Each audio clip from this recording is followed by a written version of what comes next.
An emergency fund is a crucial financial safety net. It can help you weather unexpected expenses like medical bills, car repairs, or job loss. But where should you keep this vital money? Here are some popular options. 1. High-yield savings accounts. Pros: high interest rates, easy access, FDIC insured. Cons: may not keep up with inflation over the long term. 2. Money market accounts. Pros: slightly higher interest rates than savings accounts, check writing privileges. Cons: may have minimum balance requirements. 3. Short-term CDs. Pros: higher interest rates than savings or money market accounts, FDIC insured. Cons: early withdrawal penalties, limited liquidity. Cash equivalents. These are financial assets that are highly liquid and come with low risk. However, they may not offer significant returns. Emergency fund apps. Pros: easy to track and manage, often offer budgeting tools. Cons: may have fees or limitations.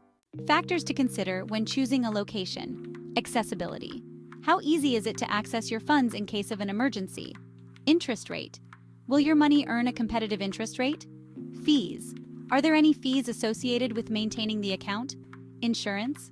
Is your money insured by the FDIC or a similar agency? Liquidity. How easily can you withdraw your funds without penalties? General tips. Keep it separate. Maintain a separate account for your emergency fund to avoid temptation. Build gradually. Start small and gradually increase your savings. Review regularly. Periodically assess your emergency fund to ensure it's sufficient. By carefully considering these factors and choosing the right location, you can create a solid emergency fund that will provide peace of mind and financial security.